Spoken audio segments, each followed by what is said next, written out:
जय हिंद friends, welcome to exam शिशु। आज हमारी केमिस्ट्री की क्लास 2 है। इसमें हम रेफरेंस बुक जो यूज कर रहे हैं वो है लुसेंट सामान्य विज्ञान। ठीक है, इसका कंटेंट हम इंग्लिश मीडियम में भी अपलोड कर देंगे, बट हमारे पास उस तरह के मैसेजेस होने चाहिए। ये आपके आगामी बीपीएससी और अन्य किसी भी परीक्षा में आपको 70 to 80% क्वेश्चन कवर करवा देंगे, जहाँ पे आपके साइंस पूछे जाते हैं। ऑलराइट, पर वहीं दूसरी तरफ यदि आप इसका PYQ लगाना चाहते हैं तो हमारे चैनल पे PYQ भी अपलोड होंगे चैप्टर वाइज, जैसे मैं यहाँ करवा रहा हूँ ऐसे, जिसमें NDA, CDS, CFEF, UPSC और PCS एग्जाम्स के तमाम एग्जाम्स के क्वेश्चंस कवर होंगे। ऑलराइट, मुझे उम्मीद है कि आप लोग हमारा सीरीज पसंद करेंगे और कर भी रहे हैं। काफ़ी अच्छा सपोर्ट मिल रहा है मुझे। साथ ही साथ मैं मॉडर्न हिस्ट्री कक्षा भी प्रारंभ कर चुका हूँ और उसके MCQ प्रैक्टिस भी करवा रहा हूँ, PYQ। ऑलराइट, उसके अलावा हम करेंट अफेयर भी करने वाले हैं, जैसे विजन IAS के मंथली मैगजीन, द हिंदू के वीकली करेंट अफेयर, अब प्लस कोई भी वन लाइनर वाला, चाहे एडिटोरियल ले ले या SPD, को एक बुक करा दूंगा मैं। ठीक है, जब मेरे ये सीरीज खत्म हो जाएंगे तब मैं BPSC के परीक्षा से पहले मैं पॉलिटिकल साइंस, इकोनॉमी और हिस्ट्री तो करा ही रहा हूँ, और उसके अलावा मैं इकोनॉमी हो जाएगा, उसका बस करेंट उसका पार्ट ले लूँगा, इतना कर दूंगा। मतलब आप निश्चिंत रहें कि 80% जो क्वेश्चन होंगे, यानी कम से कम यदि BPSC आगामी तो 150 में से 80 क्वेश्चन डायरेक्ट हमारे कंटेंट से लड़ेंगे, ऐसा मैं आपसे प्रॉमिस करता हूँ। ऑलराइट, आप देख लेना, मैं बाद में जब मैच करके दिखाऊंगा आफ्टर एग्जामिनेशन, तो यू विल रियलाइज देयर कि मैं सच कह रहा था, बट तब कुछ कर भी नहीं सकते हो आप। Now you have a right time, this is the high time to take a action. Alright, so thank you for watching. आइए आप देखते हैं। चलिए, ये हमारा दूसरा क्लास है केमिस्ट्री का। इस चैप्टर में जो हम पढ़ने वाले हैं वो है मेटलर्जी के बारे में पढ़ने वाले। किसी भी एग्जाम में इससे करीब करीब 1 से या 2 क्वेश्चन तो रहते ही रहते हैं, है ना। तो धातु कर्म जिसको बोलते हैं हिंदी में, वो क्या होता है आप समझते हैं। आइए, कह रहा अयस्क से धातु के उत्पादन में कई भौतिक या रासायनिक प्रक्रियाएं काम आती है। ठीक है, अब देखिए, आपके पास अयस्क रखे हुए, ठीक है, आपको उससे धातु निकालना है। उसके लिए आप कुछ एक्शंस लोगे, चाहे वो कोई भौतिक प्रक्रिया के माध्यम से करोगे या रासायनिक प्रक्रिया से। धातु के उत्पादन में निहित विभिन्न प्रक्रियाओं के समूह को धातु कर्म कहते हैं। जब आप अयस्क से धातु को निकालते हो शुद्ध करके, तो उसी को बोलते हैं धातु कर्म। ठीक है, धातु कर्म क्या है, मेटलर्जी क्या है, मेटल को निकालने की प्रक्रिया, कहाँ से, अयस्क से। ठीक है, ये समझ में आया। ठीक है, उम्मीद है समझ में आ गया हो। फिर से समझते हैं धातु कर्म, थोड़ा बेसिक्स, बस 4-5 पॉइंट है, बाकी इसमें रटने वाले ज़्यादा है। ठीक है, तो धातु कर्म क्या है बच्चा, अयस्क से धातु को निकालने की प्रक्रिया, वो सारी प्रक्रिया चाहे भौतिक हो या रासायनिक हो, वो धातु कर्म कहलाएंगे, यानी मेटलर्जी कराएंगे। अगला है खनिज के बारे में समझते हैं। खनिज क्या होता है, आइए खनिज के बारे में समझते हैं ध्यानपूर्वक। जो आपका खनिज होता है, प्रकृति में पाए जाने वाला वह पदार्थ जिसमें मुख्यतः एक रासायनिक अवयव या तत्व या यौगिक उपस्थित रहता है, खनिज क्या है। जैसे समझिए, आपने जमीन खोदा, उससे कुछ निकला वैसा पदार्थ जिसको आप खनिज कह रहे हो, उसको खनिज हम कैसे कहेंगे, जब तक कम से कम उसमें एक ऐसा तत्व या यौगिक प्रेजेंट होना चाहिए, ठीक है, तभी वो खनिज कहलाएगा। ओके, अब अगला कहता है अयस्क। अयस्क को ध्यान से समझते हैं, और अंग्रेजी में से कहते हैं जिस खनिज में धातु की पर्याप्त प्रतिशत हो तथा जिससे शुद्ध धातु सरलता एवं सस्ते प्राप्त हो सके, उसे अयस्क कहते हैं। अयस्क क्या है, खनिज में से अयस्क निकलते हैं। ठीक है, तो उसमें निकलते हैं, पर वो शुद्ध होने चाहिए और सरल रूप से हो जाए, सस्ता भी होना चाहिए, उसे हम अयस्क कहें। उदाहरण के लिए, जैसे मान लीजिए आयरन पायराइट जो है वो लोहे का खनिज है, ठीक है, परंतु उसमें से लोहा प्राप्त करना आर्थिक दृष्टि से लाभदायक नहीं है, अतः यह लोहे का अयस्क नहीं है। ठीक है, आयरन पायराइट जो है लोहे का अयस्क इसलिए नहीं माना जाता क्योंकि उसे निकालना आसान है, पर सस्ता नहीं है ना, तो इसीलिए उसको लोहे का नहीं मानेंगे। अब यहाँ से बार बार पूछे जाते हैं, कौन से अयस्क के नाम देके पूछेंगे आपसे, बताइए किसका है ना ये। आइए इसे ध्यानपूर्वक देखते हैं, ऑलराइट, ताकि आपको अच्छे से याद हो सके। चलिए, पहला है सोडियम। सोडियम का संकेत होता है Na, परमाणु संख्या 11। इसके अयस्क का नाम देखते हैं। फॉर्मूला शायद ही पूछेगा, rarest of the rare case में एज्यूम करके चलता हूँ, फॉर्मूला पूछेगा। कुछ कुछ जिससे फेमस है उसका पूछ सकता है, लेकिन ऐसे जनरली पूछते नहीं है वो लोग, है ना, तो थोड़ा कम ही मान के चलते हैं फॉर्मूला को लेके, है ना। चलिए, आइए हम देखते हैं पहला सोडियम क्लोराइड। सोडियम का एक अयस्क है सोडियम क्लोराइड, इसका फॉर्मूला होता है NaCl। फिर है सोडियम कार्बोनेट, इसका होता है Na2CO3 इंटू 10H2O। फिर है सोडियम नाइट्रेट, इसका फॉर्मूला होता है NaNO3। फिर है सोडियम सल्फेट, इसका फॉर्मूला होता है Na2SO4 इंटू 10H2O। ठीक है। फिर है बोरेक्स, ठीक है, बोरेक्स जो होता है Na2B4O7 इंटू 10H2O। ये पूछ सकता है अब आपसे, जो मैंने गोल किया ना पेन से, वो जरूर याद कर लेना, उससे संभावित ज़्यादा है। देखिए जब सोडियम सोडियम लगा रहेगा तो आप तो पहचान जाओगे कि ये सोडियम का है, पर बोरेक्स में नहीं लगा हुआ है, नाम में नहीं लगा हुआ ना सोडियम, तो आप कैसे पहचान पाओगे कि सोडियम का यस्क है? समझ पा रहे हो ना, इसलिए बोरेक्स को याद रखिएगा। अगला है पोटेशियम। अब बोरेक्स का फॉर्मूला भी Na2B4O7 इंटू 10H2O। ठीक है, बोरेक्स। अगला है पोटेशियम। पोटेशियम का यस्क देखते हैं, potassium chloride KCl, potassium carbonate K2CO3, potassium nitrate KNO4। ठीक है। अगला मैग्नीशियम का देखते हैं। मैग्नीशियम का होता है मैग्नेटाइट, डोलोमाइट, कार्नेलाइट और एप्सम साल्ट। ठीक है, ये मैग्नीशियम के पूछने के ज़्यादा चांसेस, जैसे मैंने चारों को गोल कर दिया। मैग्नेसाइट का फॉर्मूला होता है MgCO3, डोलोमाइट का होता है MgCO3 इंटू CaCO3। ठीक है।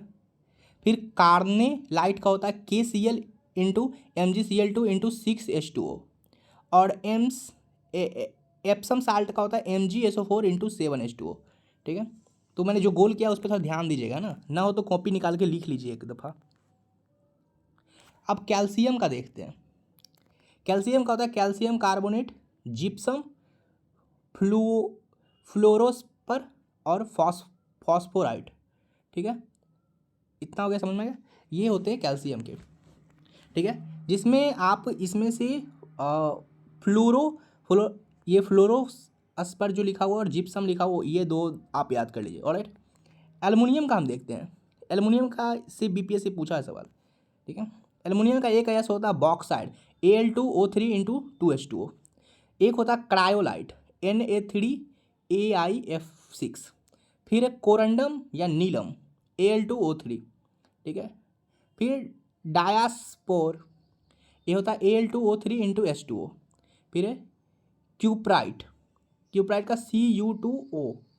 ठीक है, और सॉरी क्यूप्राइट नहीं, क्यूप्राइट जो है कॉपर का अयस्क है, क्यूप्राइट सॉरी, यहीं तक डायोस्फेयर तक ही है। ठीक है, यहीं तक। अब हम आइए आगे देखते हैं। अब हम आइए देखते हैं कॉपर का अयस्क। ठीक है, कॉपर का अयस्क जो है पहला है क्यूप्राइट, इसमें Cu लगा हुआ है। एजुराइट, इसमें भी Cu फॉर्मूला में आता है, पर ये फॉर्मूला याद मत रखिए, इतना संभव भी नहीं है कर पाना। ठीक है, फिर है मैलेकाइट, ये याद कर लीजिएगा, नाम याद कर लीजिएगा।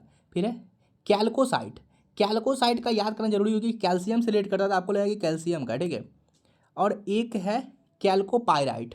ये तीनों, ये सब सारे कॉपर के अयस्क है। ठीक है, अब टीन के अयस्क देखते हैं। टीन का एक अयस्क जो है कैसीटेराइट, कैसीटेराइट SnO2 होता है फॉर्मूला इसका। ठीक है, अब सीसा का देखते हैं। सीसा का जो है बहुत फेमस है, ये भी काफ़ी पूछा जाता है एग्जाम के अंदर सीसा का। ठीक है, तो सीसा का जो होता है गैलेना और सीरूसाइट, ये दोनों याद कर लिया, गैलेना और सीरूसाइट। ये सीसा है, लेड का यानी Pb का होता है। ठीक है, PbS गैलेना का फॉर्मूला होता है, और ये इसका फॉर्मूला भी याद कर लिया, ये भी पूछा जाता है PbCO3, बहुत सारे एग्जाम में मैंने देखे।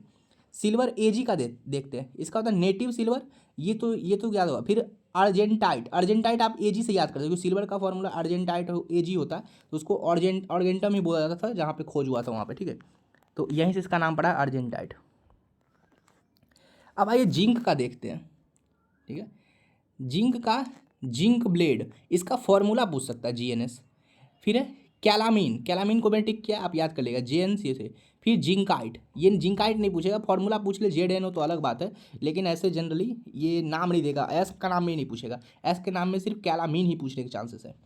मरकरी, मरकरी का होता है सिनेबार, सिनेबार एकदम बहुत बार पूछा गया एग्जाम्स के अंदर। मैग्नीज का ये बहुत ही पायरोलुसाइट और पायरोलुसाइट। ठीक है, और एक है मैग्नाइट। ठीक है, पैरोलुसाइट और मैग्नाइट, ये होगा। देखिए इस बार BPSC में फिर लोहा का भी पूछा था। ऑलराइट, तो आप देख सकते हैं लोहा का कौन कौन है। हेमेटाइट, इसका फॉर्मूला आप याद कर लिए, Fe2O3। मैग्नेटाइट Fe3O4, ठीक है। फिर siderite FeCO3, iron pyrites FeS2, फिर कैल्कोपायराइट्स CuFeS2। जैसे पायराइट दिया होता है एक ऑप्शन में, ठीक है। इसमें से इसका सारा लोहा का सारा याद कर लीजिएगा, ठीक है। अब आइए देखते हैं बेरियम। बेरियम का जो है दोनों याद कर लीजिएगा, बेरियम का पूछ सकता है यहाँ से। हेवी स्पायर या बेराइट्स और विदराइट दोनों बेरियम का है, ठीक। फॉर्मूला मत याद कीजिए इसका। कैडमियम का देखते हैं अयस्क। कैडमियम का क्या क्या अयस्क है? कैडमियम का एक अयस्क है ग्रीनोकाइट, जिसका फॉर्मूला CdS। फिर एक क्रोमियम का होता है क्रोमाइट FeOCr2O3। आर्सेनिक का होता है आर्सेनिकल पायराइट, ठीक है Fe।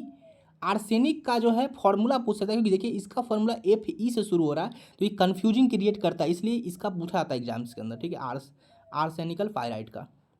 कोबाल्ट का होता है कोबाल्टाइट CaCOASS। निकेल का होता है निकेल का होता है निकेल ग्लांस, ठीक है। तो इसका होता है NiS। फिर एंटीमनी का पूछ सकता है सिटवनाइट Sb2S3, फॉर्मूला याद कर लिया इसका। फिर है एस्ट्रॉन्सियम का होता है एस्ट्रॉन्सियनाइट। फिर सोना का होता है, सोना का एकदम याद कर लिया, कंफर्म पूछ सकता है, ठीक है, कैल्वेराइट और सिल्वेनाइट्स, ठीक है। कैल्वेराइट्स और सिल्वेनाइट्स फॉर्मूला शायद कम चांस हम रखते पूछने का, इतना तो डीप नहीं जाएगा, लेकिन हाँ नाम पूछ सकता है। अब यहाँ पे एक बात लिखा गया, सभी अयस्क खनिज होते हैं लेकिन सभी खनिज अयस्क नहीं होते। समझा? सभी अयस्क खनिज होते हैं लेकिन सभी खनिज अयस्क नहीं होते। अब आइए इस धातु कर्म में हम इसके निष्कर्षण का तरीका देखेंगे। मैट्रिक्स क्या होता है, अधात्री क्या होता है, तरीके क्या क्या होते हैं, जारन वारन, ये सब मैं पढ़ देता हूँ, ठीक है। उसके अलावा हम लोग आज सोडियम्स और कुछ कुछ धातु के बारे में पढ़ेंगे, उसका यूज पढ़ेंगे, उसका फॉर्मूला पढ़ेंगे, उससे क्या क्या है अलग अलग से अच्छे से, जिस पे सवाल आमतौर पर 10-15 वैसे होते हैं, ठीक है।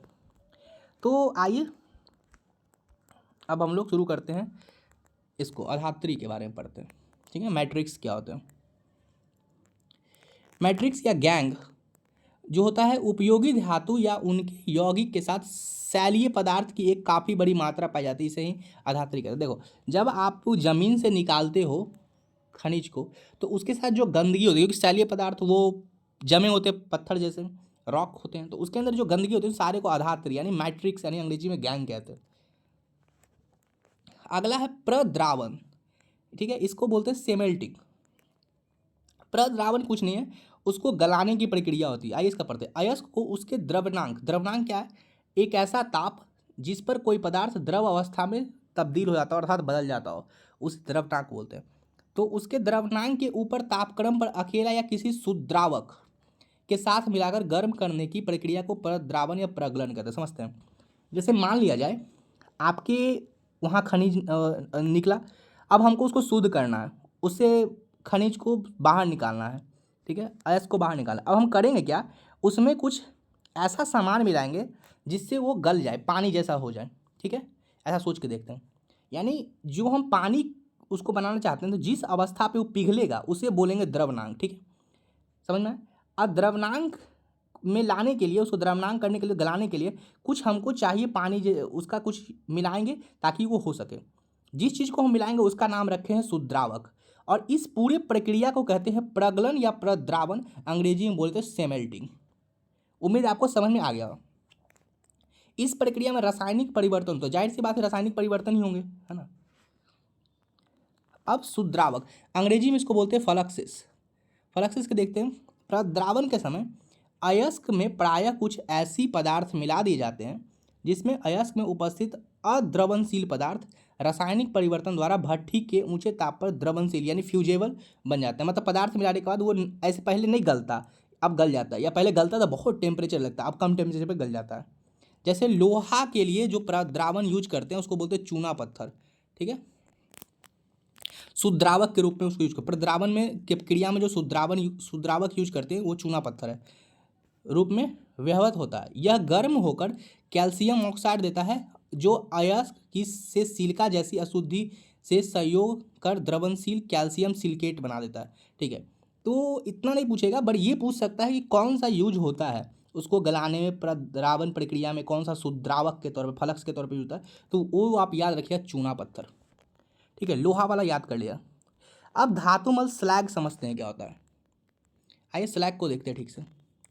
स्लैग जो होता है अयस्क में उपस्थित अशुद्धियों के साथ जो शुद्रावक जब हम मिलाते हैं तो जो द्रवनशील पदार्थ बनता है उसी को धातुमल यानी स्लैग कहते हैं। ऐसे मान लीजिए आपके गंदगी थी अधात्री, ठीक है, उसमें हमने कुछ ऐसा चीज़ शुद्रावक मिलाया ताकि वो गल के पानी जैसा हो जाए और हम उसको बाहर निकाल सके। तो जब वो दोनों मिल के जो नया चीज़ बनेगा उसको बोलते हैं धातुमल। अब धातुमल को हम गर्म करके जो निकाल देंगे वो शुद्ध निकल जाएगा मेरे आगे। और बाकी हाँ और प्रक्रिया होती है, ऐसा नहीं कि हम बोल दिए और तुरंत निकल गया। ठीक है, थोड़ा सा टाइम लगता है इसमें। अब आइए आगे देखते हैं।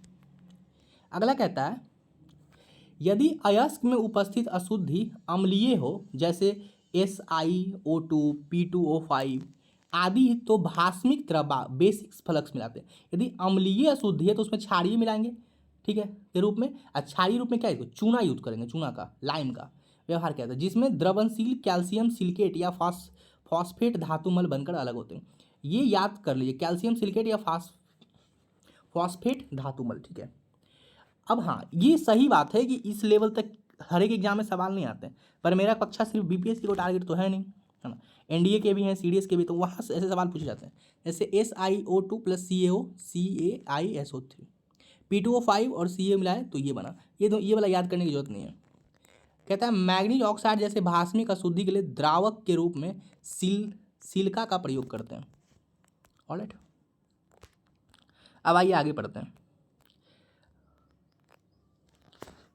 निस्तापन, निस्तापन को अंग्रेजी में कहते हैं कैल्सिनेटेशंस। ये क्या होता है, निस्तापन वह प्रक्रिया है जिसमें अयस्क को खूब गर्म करते हैं, अयस्क को गर्म करते हैं, आग पर खौला देते हैं पागल जैसा, ताकि वाष्पशील अशुद्धि, कुछ अशुद्धि जो पानी की तरह वाष्प बन के उड़ सके, बाहर निकल जाए, और विघटन योग, और जो बच जाए उसका डीकम्पोजेबल हो सके, यानी विघटन हो सके, टूट सके, ऑक्सी लवण ऑक्साइड में परिवर्तित हो सके। जब वो टूटेगा तो वो ऑक्सी लवण बनाएगा, ऑक्सी मतलब ऑक्सीजन प्लस लवण परिवर्तित हो जाए। इस प्रक्रिया में हवा की उपस्थिति या अनुपस्थिति आवश्यक नहीं है, हवा हो भी सकता है वहाँ पे, नहीं भी हो सकता, ऑक्सीजन के प्रेजेंट में भी होगा ये और नहीं भी होगा। ठीक है, इसी को बोलते हैं निस्तापन। फिर समझते हैं, निस्तापन की एक प्रक्रिया जिसमें हम गर्म करते हैं और जो चीज़ पानी जो वाष्प बन के उड़ सकता है, जो केमिकल, जो गंदगी, उसको हम उड़ा देते हैं। कुल मिलाकर उसी को निस्तापन कहते हैं, ऐसे समझ लीजिए आप। बाकी नोट्स आपको हमारे टेलीग्राम चैनल पे मिल जाएंगे और टेलीग्राम चैनल का लिंक आपको डिस्क्रिप्शन में दे दिया जाएगा। ठीक है, नेक्स्ट है जारन। जारन को अंग्रेजी में बोलते हैं रोस्टिंग।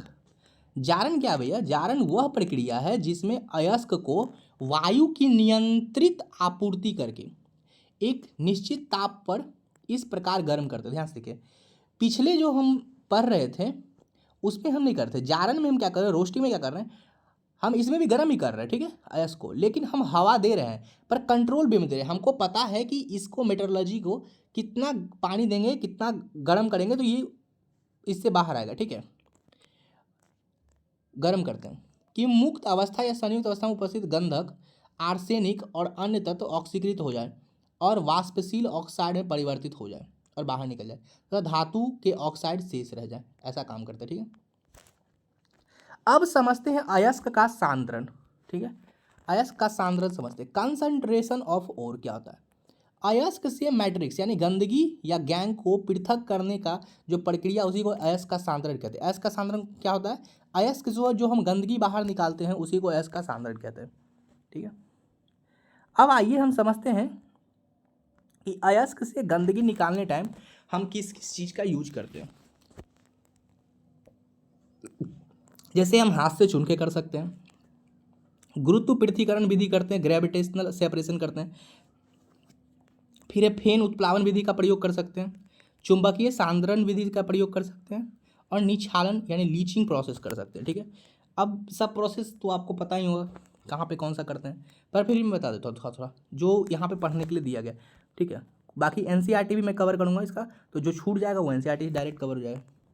ठीक है, अधिक घनत्व वाले अयस्क का सांद्रण गुरुत्वीय पृथक्करण से होता है। जैसे आपको पता होगा, आपने पढ़ा होगा ज्योग्राफी में, ये कैसे भारी धातु जमीन के कोर में बैठ गई और बाकी मेंटल और स्टेट में रह गया, मतलब धरती के अंदर भारी धातु नीचे कैसे चले गई, क्योंकि ग्रेविटेशनल हुआ था। जो भारी चीज़, जैसे आप पानी में मान ले जाए, मान लो एक बाल्टी पानी है, ठीक है, अब आप इसमें कुछ डालिए, उससे पानी को घुमाइए, गोल गोल पानी नाचते नाचते जो सबसे भारी चीज़ होगा सबसे ज़मीन पे जाके बैठेगा, जो उससे हल्की होगी थोड़ी ऊपर आके बैठेगी, उसके बाद ऐसे होगा, ऐसे होगा ना, सबसे भारी चीज़ नीचे जाएगी ना, क्यों? क्योंकि उसका ग्रेविटेशनल पुल ज़्यादा है, ठीक है, इसी वजह से, तो इसी को बोलते हैं ग्रेविटेशनल। ऑलराइट, अब सल्फाइड जो एस्क होगा, याद रखिए ये पूछा गया बहुत बार एग्जाम में, ये भी आई है। सल्फाइड एस्क के सांद्रण के लिए फेन उत्प्लावन विधि द्वारा किया जाता है, जैसे copper pyrite, galena, silver silver glance, zinc blende आदि, ठीक है, ये सब सारा हो गया। हाँ, फेन उत्प्लावन विधि क्या होता है, उतना प्रैक्टिकल तो शायद ही पूछे।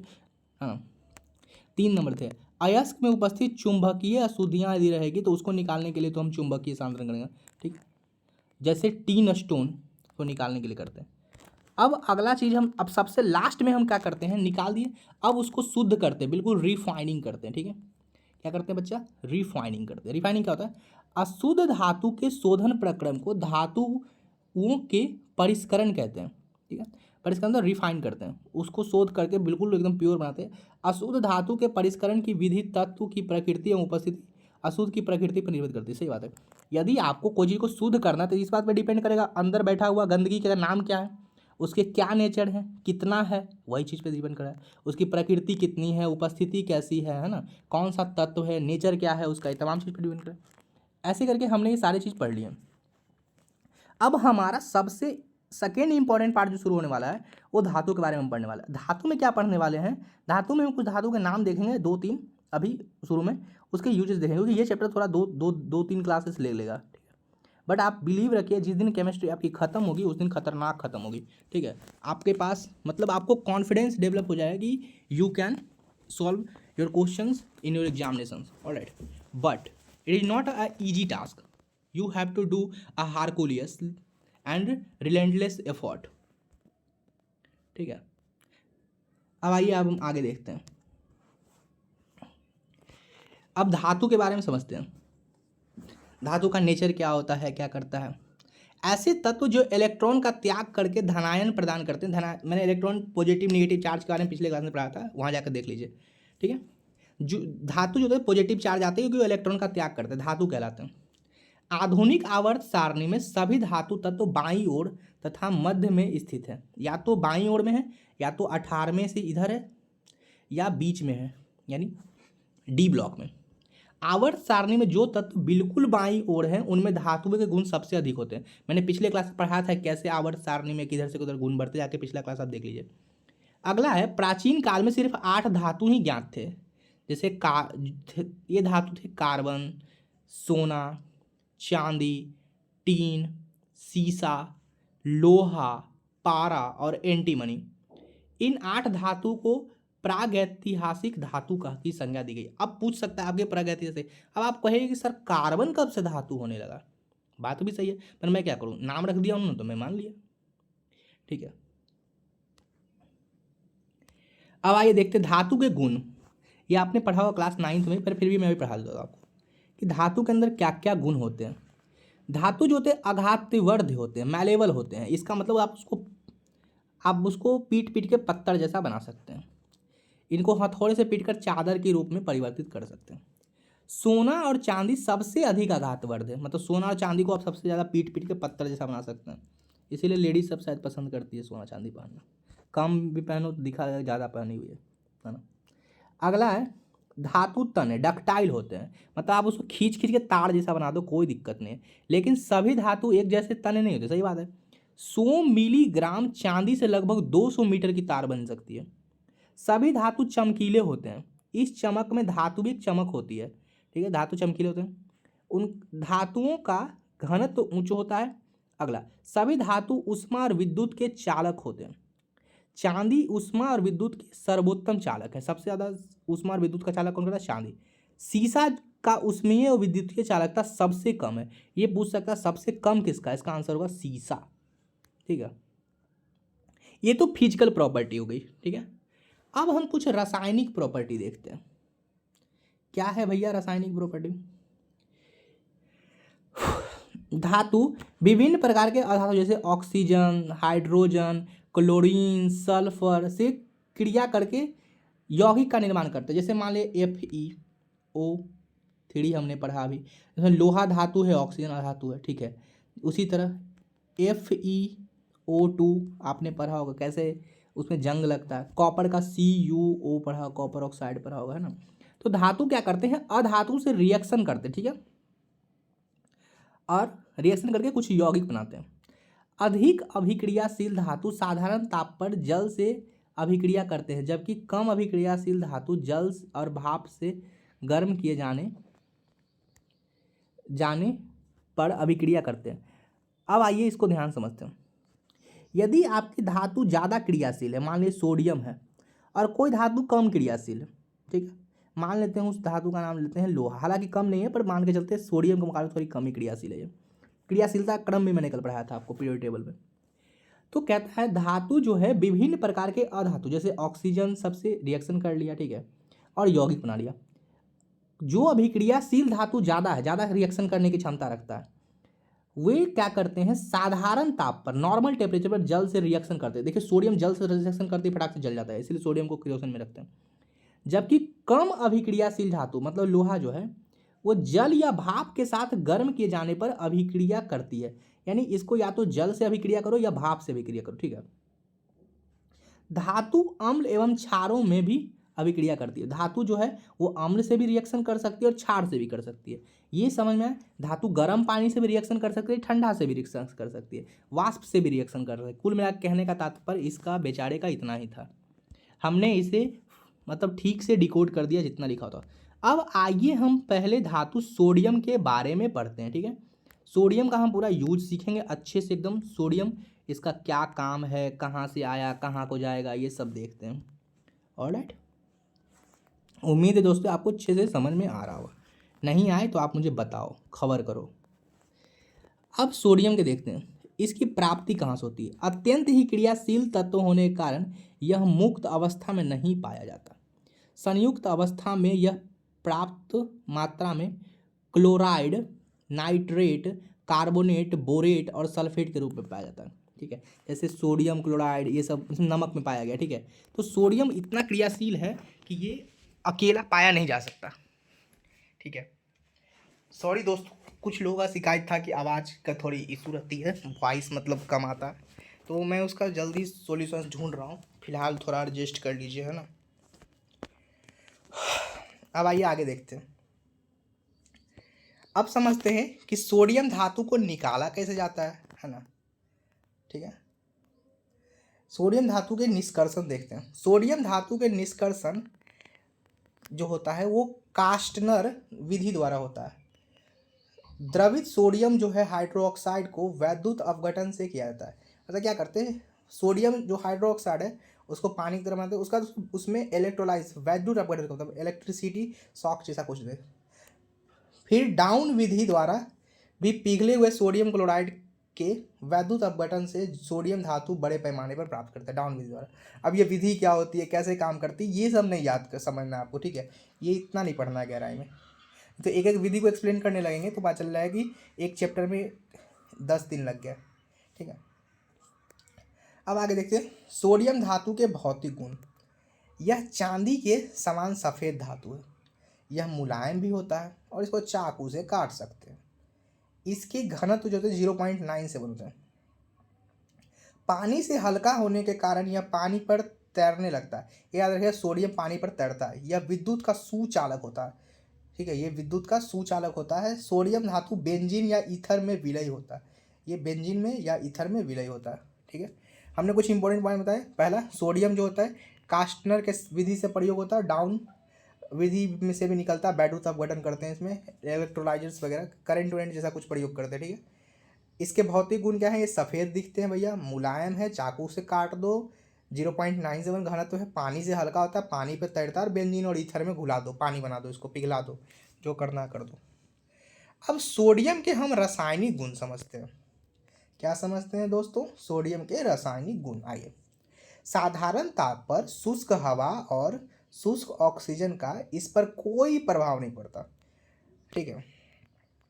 आर्द्र हवा में सोडियम के तहत मलिन पड़ जाती है, सोडियम जो है की सतह मलिन पड़ जाती है, क्योंकि उस पर सोडियम ऑक्साइड की सतह जम जाती है, जो जलवाष्प से संयोग कर सोडियम हाइड्रोक्साइड का निर्माण करती है। यह सोडियम हाइड्रोक्साइड वायु में उपस्थित CO2 से सहयोग करती है। जैसे सोडियम पर मान लो पानी जम गया तो NaOH बन गया, सोडियम हाइड्रोक्साइड। अब वो CO2 से अभिक्रिया के Na2 सोडियम कार्बोनेट बना ली, यानी Na2CO3, ठीक है। अब प्लस H2O रिलीज हो जाएगा, है ना। यही कारण है कि सोडियम धातु को केरोसिन तेल में डुबा कर रखते हैं। यह जल के साथ तीव्रता से प्रक्रिया कर सोडियम हाइड्रोक्साइड एवं हाइड्रोजन गैस बनाता है। यह क्लोरीन गैस में जलाए जाने पर सोडियम क्लोराइड बनाता है। यह CO2 गैस में जलाए जाने पर, जलाया मतलब CO2 से रिएक्शन करा जाने पर सोडियम कार्बोनेट बनाता है। यह अमोनिया के साथ प्रतिक्रिया करके सोडामाइट बनाता है। सोडामाइट पूछ सकता है, किससे? अमोनिया से होता है। यह एल्कोहल से क्रिया करके सोडियम एल्को ऑक्साइड बनाता है एवं हाइड्रोजन गैस मुक्त करता है, ठीक है। अब आइए देखते हैं सोडियम के उपयोग पढ़ते हैं, ठीक है। सोडियम का कहाँ कहाँ यूज होता है? अवकारक के रूप में, ठीक है। संश्लेषित प्रक्रिया सिंथेसाइज रिएक्शन कराने में सोडियम लेड मिश्र धातु का उपयोग, ठीक है, टेट्राथाइल लेड नामक अपस्फोटन रोधी यानी एंटी नॉकिंग यौगिक बनाने में होता है, ठीक है। द्रवित सोडियम का उपयोग नाभिकीय रिएक्टर के में ठंडक उत्पन्न करने का होता है। जो सोडियम, द्रवित सोडियम यानी पानी की अवस्था में, उसका उपयोग नाभिकीय रिएक्टर में होता है, ठीक है। अब पूछ सकता है इसमें से किसका नाभिकीय रिएक्टर में होता है, तो सोडियम का उपयोग होता है। अब सोडियम के यौगिक समझते हो, ठीक है। पहला सोडियम हाइड्रोक्साइड, ठीक है। सोडियम हाइड्रोक्साइड को कास्टिक सोडा या दाहक सोडा कहा जाता है। NaOH सोडियम हाइड्रोक्साइड, इसको कॉस्टिक सोडा भी कहते हैं।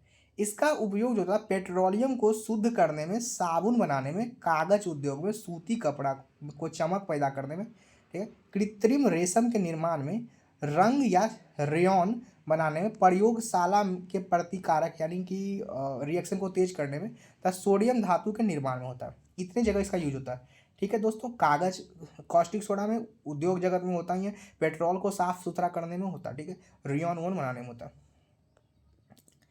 अब आइए देखते हैं सोडियम कार्बोनेट। जो इसका एक बनता है सोडियम कार्बोनेट, उसका क्या होता है? इसका होता है धोने वाला सोडा, इसको बोलते हैं, ठीक है, या वॉशिंग सोडा भी कहते हैं। वॉशिंग सोडा का बड़े पैमाने पर उत्पादन लेवनांक विधि से होता है।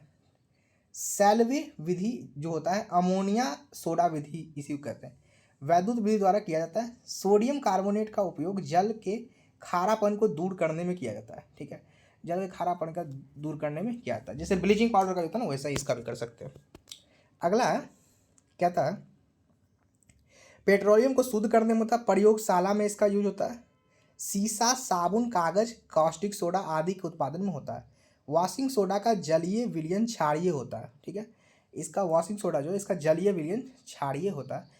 क्रिस्टलीय अवस्था में वॉशिंग सोडा के क्रिस्टल जल होते हैं, क्रिस्टलन जल होते हैं। वॉशिंग सोडा में अपमार्जक का गुण होता है।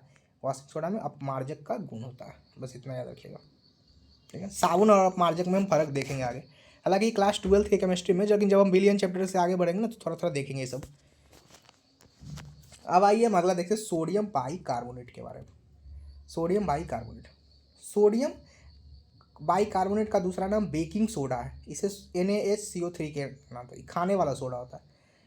आटा में खाने वाला सोडा मिलने पर बनी रोटी अच्छी तरह फूलती है, क्योंकि इस दौरान कार्बन डाइऑक्साइड गैस निकलती है, ठीक है।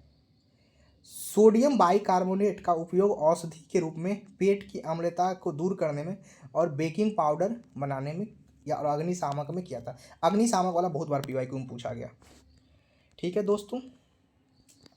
अब आइए हम आगे देखते हैं। अब है ग्लोबल सॉल्ट के बारे में देखते हैं। ग्लोबल सॉल्ट क्या होता है, ठीक है। सोडियम सल्फेट को ग्लोबल सॉल्ट कहा जाता है। यह सोडियम हाइड्रोक्साइड या सोडियम कार्बोनेट पर सल्फ्यूरिक अम्ल की प्रतिक्रिया से बनता है, ठीक है।